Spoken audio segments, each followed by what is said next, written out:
short guide to the supplementary vote. This is the voting system that we're going to be using for the Police and Crime Commissioner elections, and people have said to me that they are rather confused about how the voting system will work. So this is an example, a short presentation about how the votes are cast in a supplementary vote election and how critically the second votes are transferred at the second stage. I hope you enjoy it. First, let's have a very short guide on one slide, just in case you get bored. Under the supplementary vote, each voter has two X votes, first vote and the second vote. Any candidate that wins more than half the first votes is automatically elected. Otherwise, two candidates, and only two candidates, with the highest first votes fight on. All the other candidates are eliminated from the contest. Now, and this is the crucial bit, the second votes on ballots that have been cast for the eliminated candidates are examined, and any that contain a vote for one of the top two candidates is transferred. If the second vote is cast for another eliminated candidate or the same candidate, then they can't be transferred. So the only second votes that are going to be transferred are those that have been cast for one of the top two candidates. And the candidate with the highest vote, which is the first vote plus any second vote transfers that have been received, is declared the winner. So that's a very short guide.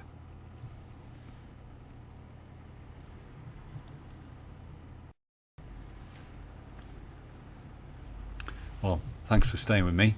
This is a slightly longer guide. This is our idea of a supplementary vote paper. You see a column first choice and a separate column for second choice, and it's instructing you to put a cross in one column and another cross in the second column. And conveniently we've got four candidates, only A, B, C and D for this particular ballot. So this person voted Abbey with their first choice and Campbell with their second choice. Let's have a look at some more ballot papers. This person voted Campbell first, Bowen second. Another ballot paper. This person has voted twice for Duffy. And this person has decided only to vote using their first choice, which has gone to Campbell. And finally, this person has voted Campbell first and Bowen second. So that's just some idea of some ballot papers. Let's now look at an election. So in this election we've got 20 votes that were cast for Abbey, 15 for Bowen, 55 for Campbell, and just 10 votes for Duffy. And Campbell is the clear winner with 55 votes. So we can look at this another way, and there you see in terms of Campbell's vote, he's passed that 50% threshold. He's got 55 votes, or 55%, and he will be elected at this point. So there's no need at all to go and look at the second votes in this particular election.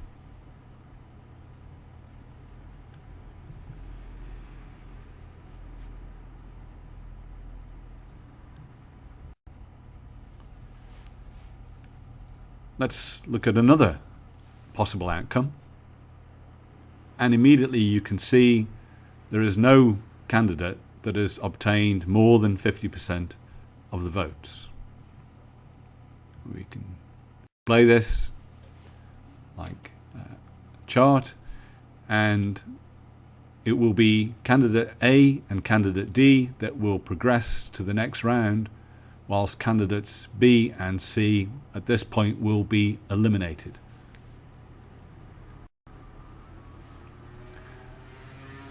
So let's switch our attention now to the ballots that were cast for Bowen and Campbell, and first we'll study Campbell's ballots. 16 people in this election voted for Campbell. So Campbell, remember, has been eliminated. We're now going to look at any second votes cast by people who cast a first vote for Campbell.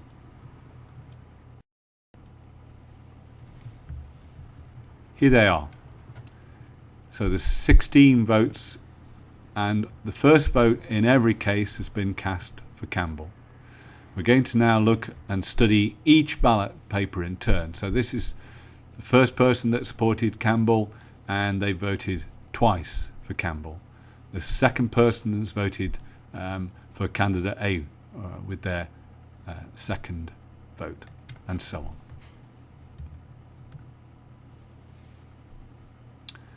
We can immediately eliminate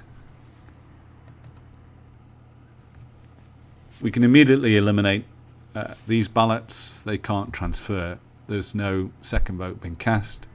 We can also eliminate these because they've gone to the same candidate and aren't transferable. We can eliminate these because they've gone to another eliminated candidate, which is leaving us these votes. Second votes were cast for candidate A, and were cast for candidate D.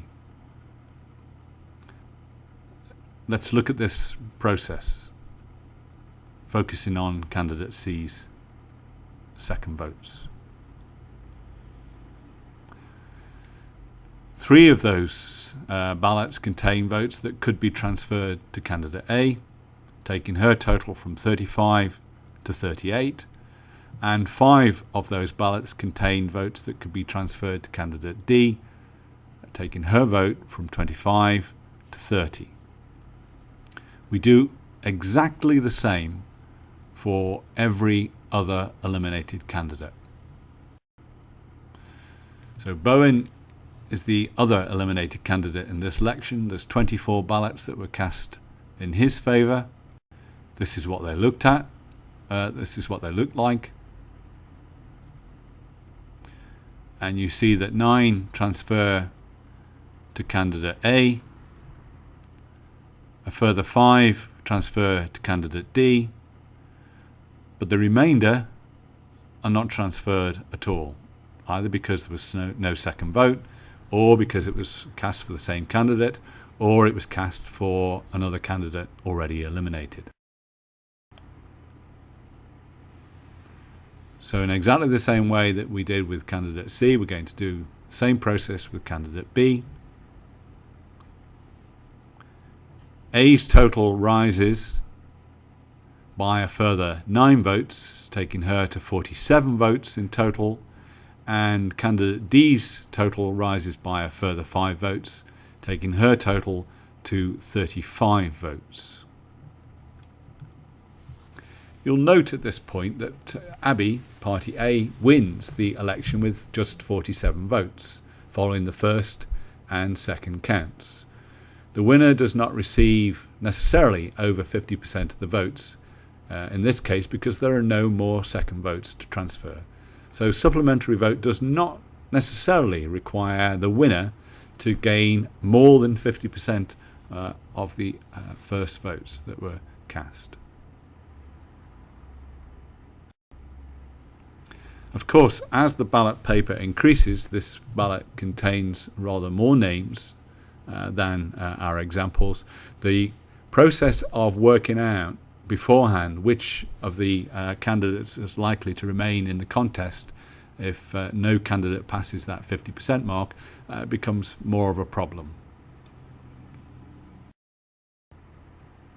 So, summarising, how to cast this second vote under the supplementary vote system.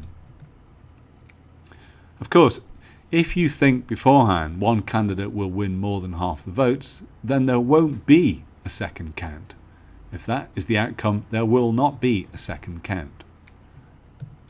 However, if there is a second count, remember that if you vote for the same candidate twice, the second vote can't be transferred. Similarly, if you don't use the second vote, obviously there's no vote that can be transferred in that case. So, assuming that you want your second vote to count, you need to guess beforehand which of the two candidates that are standing will progress to the second round, because it's only those two candidates that are going to be in receipt of second vote transfers. I hope you enjoyed the presentation and you've learned something about the supplementary vote system. What we'd like you to do now is to complete a very short questionnaire. The link to that appears below. Thank you very much.